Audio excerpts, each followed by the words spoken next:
오늘은 율법의 동기 또는 율법의 경로 역할에 대해서 말씀을 드리겠습니다. 자, 갈라디아서는 전체적으로 믿음으로 구원받는 그 복음의 원리에 대해서 말씀을 하고 있는데, 이제 율법이란 무엇인가 하는 그 율법에 대한 설명도 겸하여 하고 있습니다. 오늘 말씀에는 그 율법과 관련하여 세 가지를 말씀하는데, 첫째는 율법 제정의 이유, 동기죠. 또 둘째는 율법을 전달한 경로, 그리고 세 번째는 율법의 시효와 역할에 대해서 말씀을 합니다. 이렇게 세 주제로 정리해서 말씀을 드리겠습니다. 첫째는 율법을 제정한 이유입니다. 율법을 제정한 이유는 범법 때문이다, 이렇게 얘기를 하고 있어요. 범법 때문이다. 19절에 보면 그런즉 율법은 무엇이냐? 범법함으로 더하여진 것이다, 이렇게 얘기를 합니다. 범법이라고 하는 이 단어는 어떤 선을 넘었다, 그런 뜻이에요. 성경의 율법이라는 것은 단순한 법조문의 의미를 가진 게 아니에요. 인간 존재의 기반으로서의 어떤 법을 말합니다. 에덴 동산에 법이 하나밖에 없었죠. 선악을 알게 하는 나무의 실과는 먹지 마라고 하는 명령인데, 이 법은 인간과 하나님의 관계를 설정하는 법이에요. 다른 말로 하면 하나님께 순종해야 살아갈 수 있다, 그런 뜻이죠. 이 법은 인간의 신앙의 의무를 규정한 법이고 또 존재의 기반이 되는 법입니다. 이 법을 어기면 더 이상 존재할 수 없어요.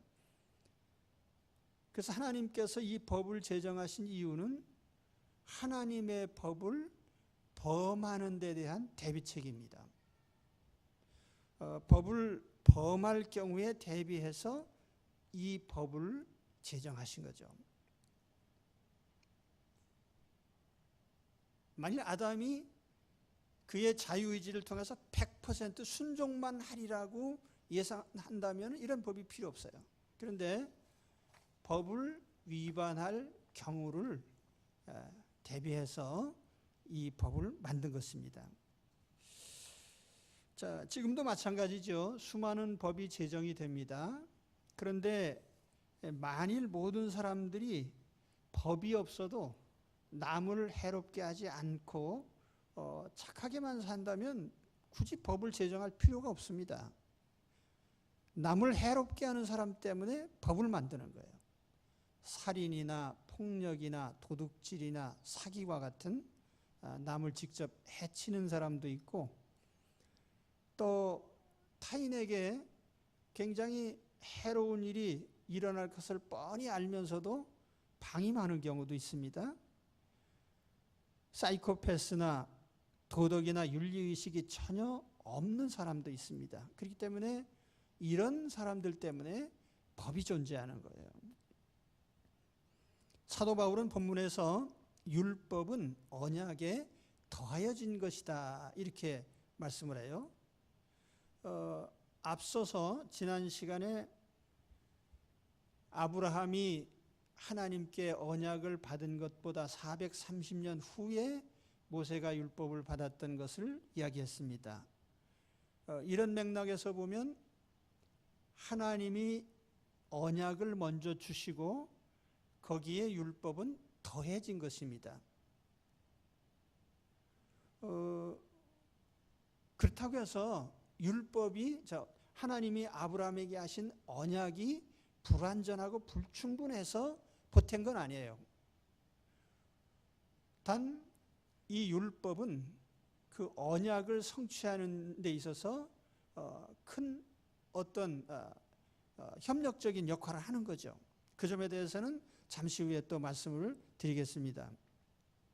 아무튼 우리에게 중요한 것은 법은 범법자 때문에 제정됐다고 하는 거예요. 법은 범법자 때문에 제정되었다.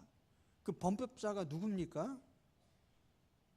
신문에 나는 흉악범입니까? 아니에요.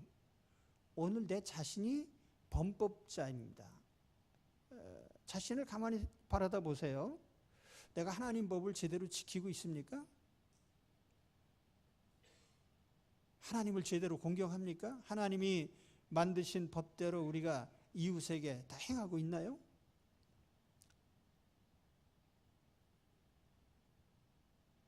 지금도 날마다 나는 죄를 짓고 있는 거죠. 살인과 간음과 도둑질, 거짓말, 탐욕.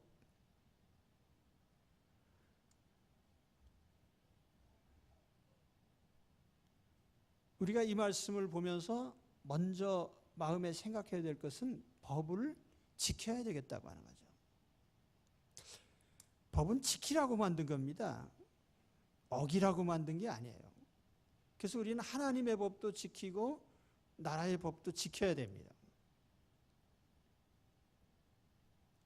도덕적인 관점에서 보면 법이라고 하는 것은 최소한의 규정이에요.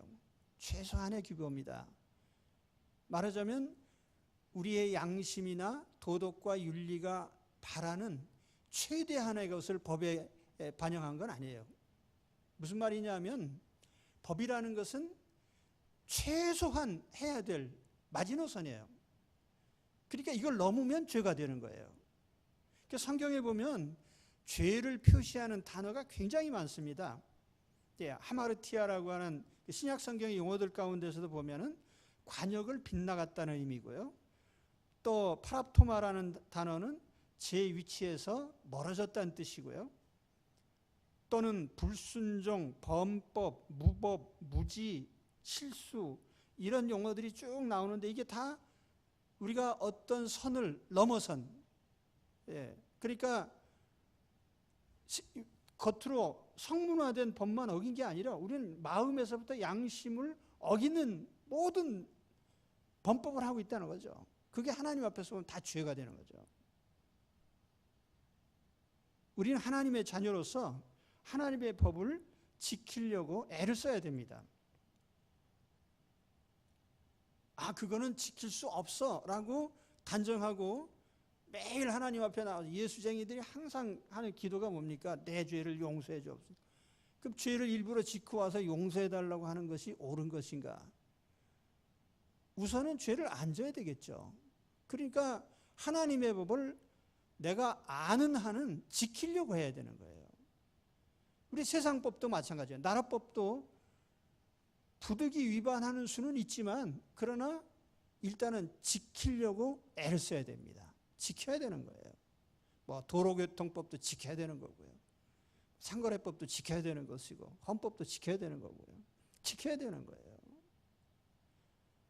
그러니까 오늘 이 말씀에서 첫 번째로 우리가 받아야 되는 것은 법을 지켜라라는 것입니다. 아무도 아멘 안 하시네요.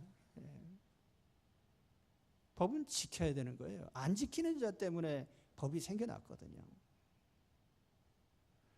그 다음에 두 번째는 율법을 전달한 경로에 대해서 말씀을 합니다. 율법을 전달한 경로와 언약을 전달한 경로가 조금 다릅니다. 이건 굉장히 중요한 의미가 있어요. 이 경로 자체가 율법과 언약의 특성과 어떤 차이점을 보여주기 때문입니다. 자, 우선 율법은 천사들을 통하여 한 중보자의 손으로 베푸셨다. 19절 하반절에 보면은 천사들을 통하여 한 중보자의 손으로 베푸신 것인데 여기 한 중보자가 나옵니다. 중보자라고 하는 이 용어는 중재자라는 뜻인데요. 두 당사자 사이에서 어떤 역할을 하는 거예요. 그런데 성경의 중재자는 누구냐 하면 하나님과 하나님 백성 사이에서 중재 역할을 하는 사람이 중보자입니다. 하나님과 하나님 백성 사이에서. 근데 하나님은 거룩하시고 온전하신데 하나님 백성은 다 범죄자들이에요. 그러니까 범죄자와 거룩하신 하나님 사이에서 중재 역할을 하기 때문에 중보자는 굉장히 힘든 역할입니다. 근데 그 역할을 누가 했냐면은 오늘 말씀에 한 중보자라고 했는데 이것은 바로 모세를 가리킨 거예요. 구약 성경에 나오는 모세. 모세는 예수님처럼 하나님과 죄인들 사이에서 중재자 역할을 했습니다. 하나님의 율법을 받아서 백성에게 전달했습니다. 또 번제한 백성들을 위해서 하나님 앞에 목숨을 내놓고 기도했습니다. 하나님 백성을 가나안까지 인도하는 역할을 했습니다. 그래서 모세는 하나님 백성과 하나님 사이에서 중보자 역할을 했습니다. 그런데 본문에 보면 하나님께서 율법을 주실 때 모세에게 직접 주신 것이 아니고 천사들을 통하여 주셨다. 이게 천사들이라고 하는 복수 형태의 천사들이라는 표현이 나옵니다. 그럼 모세가 율법을 받을 때에 천사들을 또 사이에 두고 받았다는 의미가 되는데요. 자, 이게 무슨 의미가 있을까요? 여기에 이제 우리가 율법의 특성을 나타내는 한 단면이 있습니다. 자, 율법이라는 것은 행위의 법이라고 그랬어요.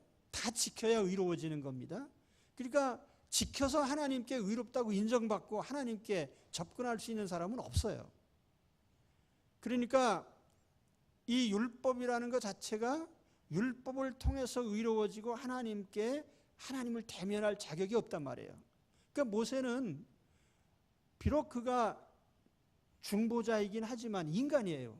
그렇기 때문에 그가 하나님 앞에 처음 나갈 때에 하나님께 천사들을 사이에 두고 만난 거죠.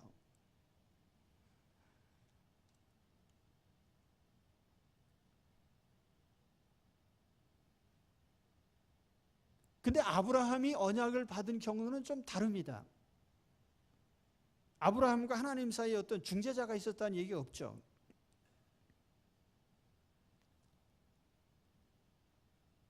아브라함이 받은 것은 은혜 언약입니다. 구원 언약입니다. 행위로서 하나님께 인정받는 그런 언약이 아니고 믿음으로. 그래서 성경에 보면은 아브라함이 하나님을 믿음에 이를 그의 의로 여기셨다. 이렇게 말씀을 해요. 이건 뭘 의미하느냐 하면 죄인이 바로 예수 그리스도를 통해서 의롭게 되는, 예수 그리스도를 믿음으로써 의롭게 되는 그러한 복음의 접근을 의미하는 거예요. 자, 예수님은 중보자이십니다. 죄인을 대신하셔서 죄값을 치르시고 대제사장이 되신 그런 중보자이신데 모세하고 다른 점이 뭐죠? 모세는 인간이고 예수님은 하나님의 아들이에요. 다시 말하면 하나님 자신이십니다. 그렇기 때문에 우리는 복음을 받을 때 어떤 중간의 매개체를 통해서 받는 게 아니고 예수님을 통해 직접 바라보고 예수님을 받고 영접하고 하나님의 자녀가 됩니다. 우리의 중보자는 모세가 아니고 예수님이시죠. 예수님은 은혜의 언약 자체이시고 복음이시고 영원한 중보자이십니다. 그래서 히브리 4장 14절에 보면은 세번역 성경으로 인용을 하면 이렇습니다. 그러나 우리에게는 하늘에 올라가신 위대한 대제사장이신 하나님의 아들 예수가 계십니다. 그러므로 우리의 신앙 고백을 굳게 지킵시다. 그러니까 여기서 예수님을 하늘에 올라가신 분, 또 위대한 대제사장, 또 하나님의 아들 이렇게 표현을 합니다. 하늘에 올라가셨다는 것은 하나님과 교통하시는 분이에요. 또 위대한 대제사장이라고 한 것은 죄인과 하나님 사이를 연결해 주는, 대제사장의 역할은 죄인을 하나님께로 인도하는 역할을 하는 것이 대제사장이거든요. 거기에 하나님의 아들 예수 이렇게 표현한 것은 하나님 자신이다 그 말이에요. 오늘 우리는 복음을 받을 때에 우리 하나님께 직접 받았어요.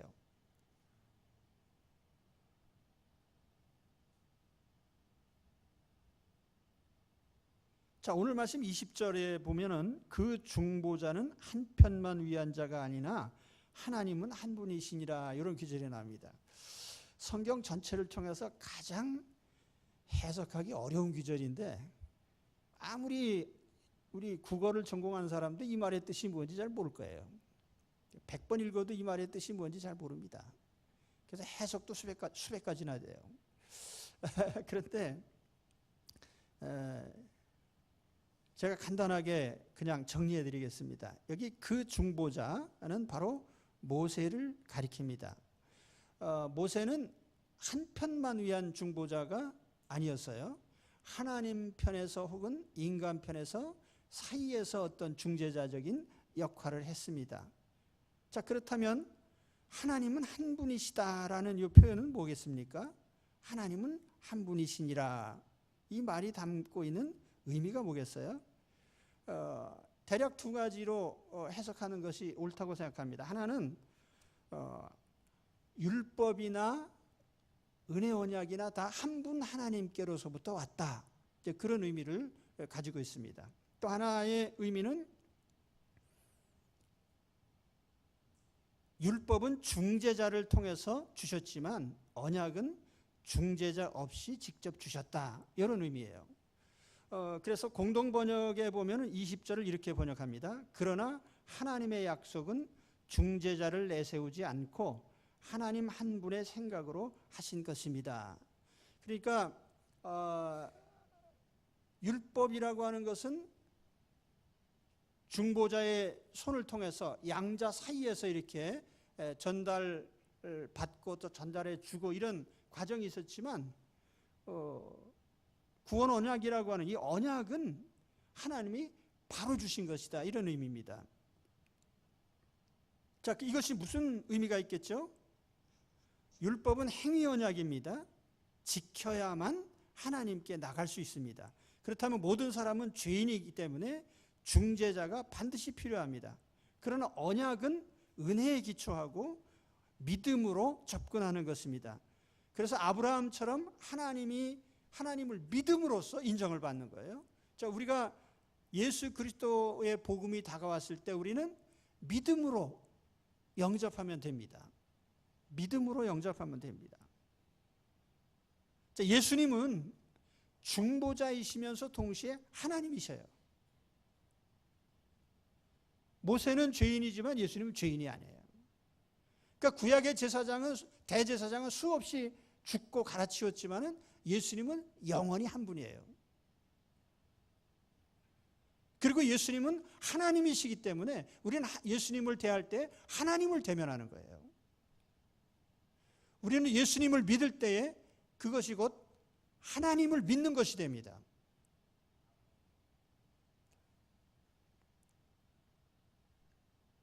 그래서 사도 요한은 예수님을 바라보면서 이런 고백을 했어요. 요한복음 1장 14절이죠. 14절에 말씀이 육신이 되어 우리 가운데 거하심에 우리가 그의 영광을 보니 아버지의 독생자의 영광이요 은혜와 진리가 충만하더라. 아버지의 외아들의 영광, 하나님 자신의 영광을 봤다 그 말이에요. 예수님을 본 것은 하나님의 영광을 본 것이다. 이렇게 이제 표현을 한 거죠. 또 18절에 가서 보면 본래 하나님을 본 사람이 없으되 아버지 품속에 있는 독생하신 하나님이 나타내셨느니라. 그래서 요한은 예수님을 가리켜서 독생하신 하나님이라는 그 용어를 썼습니다. 예수님을 내 눈으로 본 것은 내가 하나님을 본 것이다. 그런 고백이에요.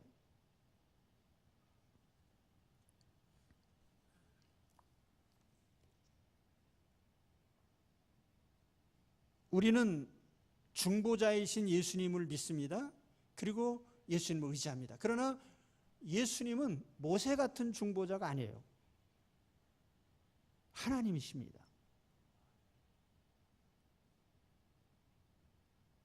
오늘날 모든 사람들에게 전달되는 복음은 간접적인 전달이 아니에요. 하나님께서 직접 우리에게 주신 것입니다.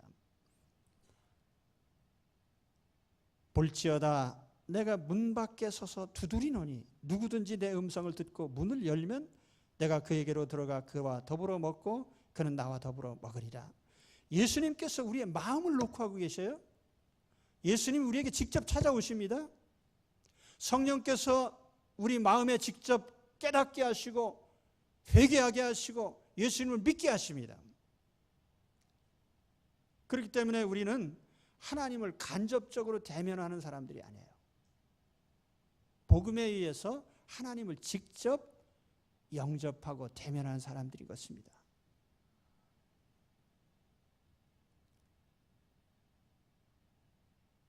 우리는 이런 굉장한 특권을 가진 사람들이죠. 할렐루야. 감사합니다.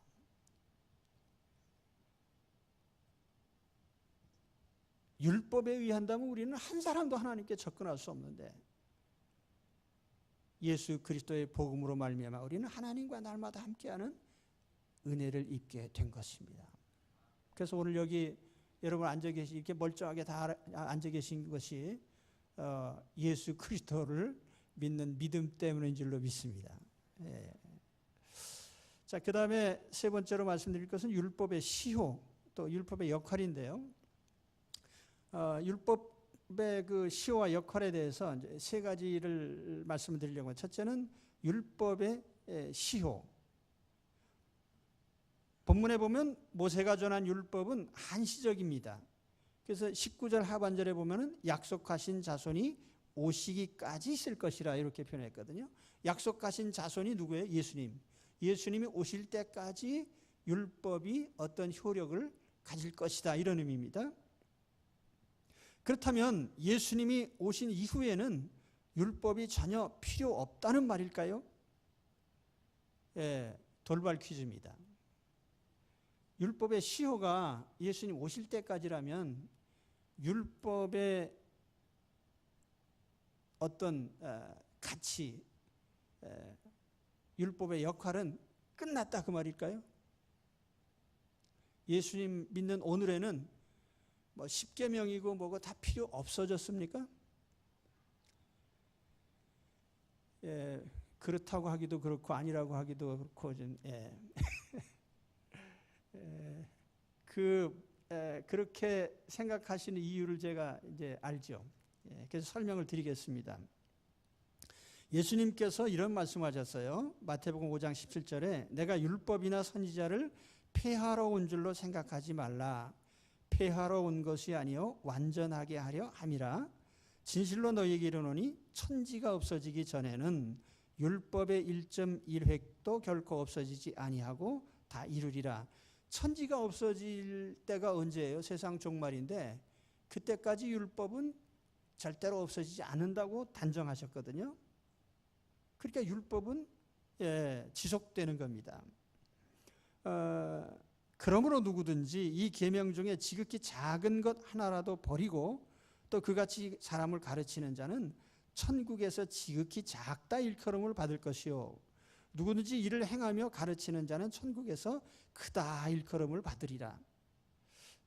제가 이 말씀들을 보면서 이 속에 참 하나님의 묘한 진리가 담겨 있구나 그런 생각을 했어요. 율법의 효력이 없어졌다는 것은 두 가지 의미가 있습니다. 첫째 의미는 율법의 정죄하는 효력이 없어졌다는 거예요. 정죄. 예수 믿는 자에게 그 율법으로 말미암는 너는 이런 죄인이야 라고 하는 그 정죄의 효력이 없어졌다는 겁니다. 그런데 모든 사람에게 율법이 다 정죄의 효력이 없어진 건 아니에요. 누구에게요? 예수님을 믿는 사람에게만 정죄의 효력이 없어진 겁니다. 불신자에게는 여전히 율법은 정죄의 효력이 있습니다. 오늘 말씀에 재미있는 것은 율법을 안 지키는 그리스도인 그 사람은 뭐라고 표현했냐면 천국에서 지극히 작다. 그리고 율법을 지킨 사람은 천국에서 크다. 그러면 둘 다 어디에 있어요? 천국에 있죠. 그러니까 예수 그리스도를 믿는 사람들에게 있어서 율법을 지키고 안 지키고의 문제는 그것은 구원과는 상관없는 문제예요. 우리는 지옥의 형벌로부터 하나님 자녀로 이제 완전히 인정받은 사람들이기 때문에. 그렇죠?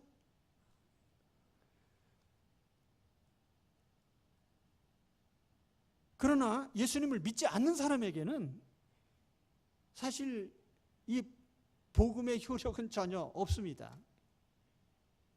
그런 사람들에게는 여전히 율법의 정죄가 그들을 지배합니다. 그렇다면 예수 그리스도를 영접한 자에게, 예수님을 영접한 자에게 바로 율법의 정죄의 능력이 사라지는 거죠. 자, 율법의 효력이 없어졌다고 하는 또 한 가지 의미는 뭐냐면 율법 전체가 폐지된 것이 아니라 율법의 일부가 폐지됐다, 그런 뜻입니다. 자, 모세율법을 크게 나누면 한 서너 가지로 분류할 수 있습니다. 첫째는 뭐냐면 십계명과 같이 보편적인 신앙과 윤리의 하나의 기본적인 틀로서 신앙과 윤리의 기본 원리가 되는 그런 율법이 있습니다. 또 두 번째는 이스라엘 백성, 말하자면 구약시대 이스라엘 백성의 어떤 그 시민사회를 위한 법이에요. 다른 말로 하면 재판법입니다. 그 세 번째 종류는 뭐냐면 의전의 법이에요. 의식법이라고 하는데 다른 말로 하면 제사법이죠.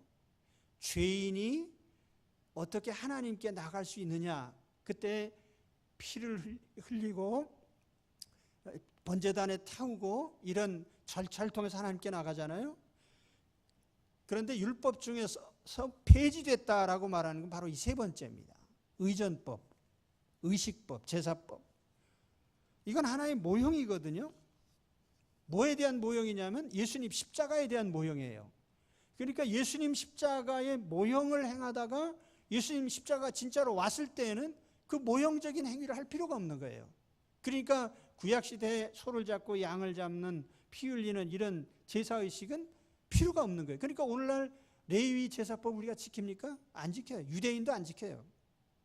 그러니까 이 의전법이라고 하는 것은 예수님이 오심으로써 필요가 없어진 거예요. 완성이 된 거죠. 그렇다고 하면은 그 두 번째 시민법, 이스라엘 백성의 어떤 국가법이라고 할 수 있는데 그건 어떤 의미가 있을까요? 출애굽기 21장, 22장에 보면은 각종 범죄에 대한 처벌 규정이 나오는데 거기 한 예를 들면 이런 규정이 나옵니다. 사람이 서로 싸우다가 하나가 돌이나 주먹으로 그의 상대방을 쳤으나 그가 죽지 않고 자리에 누웠다가 지팡이를 짚고 일어나 걸으면 그를 친 자가 형벌은 면하되 그간의 손해를 배상하고 그가 완치되게 할 것이니라. 이런 규절이 있는지 아시는 분 별로 없을 거예요. 성경은 사실은 법이거든요. 그렇기 때문에 굉장히 중요한 법적인 원리들이 나옵니다. 근데 자, 둘이 치고받고 싸우다가 한 사람이 부상을 당했어요.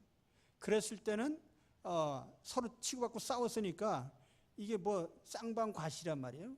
근데 한 사람이 다쳤으니까 다치게 한 사람이 다 물어줘라, 그 말이에요. 자, 이런 법이 그럼 이스라엘이라는 나라가 없어졌기 때문에 이게 존재할 가치가 있느냐? 이스라엘이라는 국가가 없어졌기 때문에 사실 이 법도 아무 의미가 없어진 거예요. 그래서 그러나 단 하나의 원리로서, 예를 들면 이런 경우에는 하나님은 어떻게 판결하신다라고 하는 하나의 판례로서 참고는 할 수 있다는 거죠. 그래서 사실은 성경의 이런 율법이 세상법을 만드는 굉장히 중요한 하나의 근거가 됩니다. 오늘날 법을 만들 때에도 함무라비 법전도 참작하잖아요. 하물며 하나님의 법은 굉장히 중요한 법의 원리라, 그 말이에요. 그 다음에 세 번째, 그 첫 번째로 말했던 가장 중요한 율법이 하나 남아있는데 그것은 뭐냐 하면은 신앙과 윤리의 하나의 기본적인 원리로서의 계명인데요. 가장 중요한 게 십계명입니다. 십계명은 우리가 하나님을 공경하고 이웃을 사랑하라고 하는 기본 원리를 담고 있습니다. 그래서 법이라고 하는 건 단순히 처벌만을 위해 존재한 것은 아니에요. 사실 어떤 법이 제정되면 그 법은 옳고 그름의 하나의 표준이 됩니다. 십계명은 하나님이 누구신지 어떻게 공경해야 하는지를 규정합니다. 또 부모와의 관계를 규정하고 타인과 어떻게 관계를 맺어야 되는지 그 원칙을 규정하고 있습니다. 권위와 질서에 대한 존중, 또 생명 존중, 가정의 존중, 타인의 소유, 권리를 존중하고 진실한 관계를 존중하는, 또 자신의 욕망을 제어하는 이런 기본 원리가 바로 십계명에 담겨 있단 말이죠. 그렇기 때문에 이러한 계명은 영원한 가치를 가진 계명이에요. 천국에서도 유효한 거죠. 성경의 율법은, 이런 율법은 바로 하나님의 백성이 거룩하게 살아야 될 삶의 기준이 되는 겁니다. 그러니까 오늘 우리가 예수 믿는 사람은 어떻게 살아야 되는지, 하나님 자녀가 어떻게 살아야 되는지 우리가 십계명을 표준으로 해서 우리 삶을 판단하면 된다 그 말이에요. 그런 의미에서 이 율법은 폐지된 게 아니에요. 자, 율법이 시효가 끝났느냐 또 계속되느냐 하는 그 문제를 설명을 드렸습니다. 예, 재방송은 안 합니다. 예. 자, 그 다음에 두 번째 율법에 대한 역할 중에 하나, 율법과 언약의 관계에 대해서도 설명을 하는데요. 21절에 보면은 그러면 율법이 하나님의 약속들과 반대되는 것이냐? 결코 그럴 수 없느니라. 만일 능히 살게 하는 율법을 주셨더라면 의가 반드시 율법으로 말미암았으리라. 이 구절은 무슨 뜻이냐면 율법이 하나님의 약속들과 반대되는 것이냐? 결코 그럴 수 없다라고 말하는데, 이 반대된다고 하는 이 표현은 뭘 말하냐면 율법을 통해서도 구원받고 또는 언약을 통해서도 구원받고, 그래서 구원의 길이 두 종류냐? 그래서 언약과 율법이 서로 각기 다른 길을 가느냐? 그런 말이 아니라는 거예요. 아까도 말씀드렸지만 율법이나 언약이나 다 한 분 하나님께로부터 왔습니다. 그렇기 때문에 이거는 양립체제가 아니라 서로 도와주는 그런 역할을 해요. 바로 그것이 이제 율법의 중요한 역할인데, 그 점에 대해서 이제 이 세 번째 항목에서 말씀을 드립니다.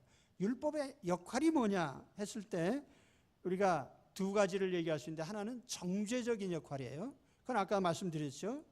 22절에 보면은 그러나 성경이 모든 것을 죄 아래 가두었으니 이는 예수 그리스도를 믿음으로 말미암는 약속을 믿는 자들에게 주려 함이라. 믿음이 오기 전에 우리는 율법 아래에 매인 바 되고 계시될 믿음의 때까지 갇혔느니라. 갇혔다는 표현이 자꾸 나옵니다. 율법은 모든 사람을 죄 아래 가둡니다. 그래서 성경이 모든 사람을 가뒀다라고 하는 건 성경에 있는 하나님의 율법이 사람들을 정죄해서 벗어나지 못하게 했다 그 말이에요. 세상에서 죄인들을 가두는 곳이 어디죠? 형무소에, 요즘 말로 하면 교도소입니다. 그런데 성경에서 죄인을 가두는 곳이 어디예요? 율법이죠. 율법. 이 율법에 의해서 정죄 아래 갇히게 되는 겁니다. 자, 더 자세히 말하자면 너는 사형이야. 그 선고 아래 모든 사람들을 가뒀다는 뜻입니다. 자, 우리가 그리스도 안에 있기 전에 우리 모두는 다 사형수였습니다. 그리고 우리가 갇힌 곳은 어디였냐면 전부 형무소가 아니라 지옥입니다. 지옥이라는 장소에 다 갇혀야 될 사람들입니다. 사형 판결 안 받은 사람이 있나요? 한 사람도 없거든요. 다 하나님의 율법에 의하면 전부 사형수예요.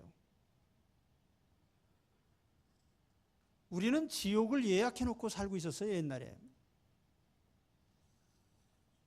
지금도 수많은 사람들이 사형 선고를 받고 지옥을 예약하고 있습니다.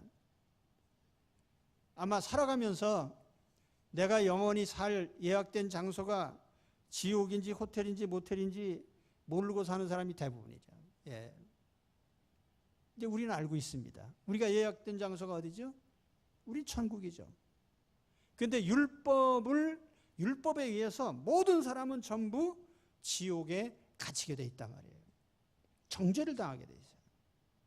여기서 벗어날 사람은 한 사람도 없습니다. 자, 이렇게 정죄된 사람들이 완전히 사면받는 날이 있어요.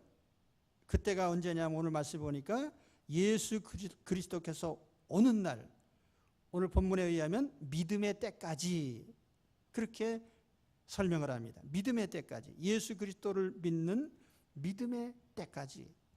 예수님이 오셨다고 모두 다 사면받는 거 아니에요. 사면에 특별한 대상자들이 있습니다.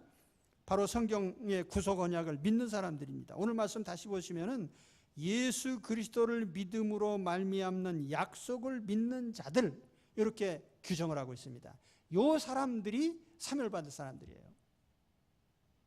아무나 사면되는 게 아니에요. 예수님 오셨다고 해서 뭐.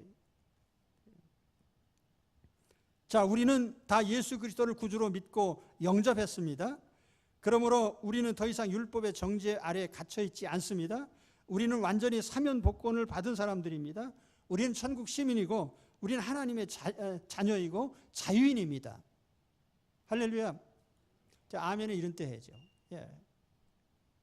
자, 그런데 우리가 예수 믿기 전을 본다면 우리는 전부 율법 아래, 정죄 아래 갇혀서 지옥이 보장된 사람들이었다.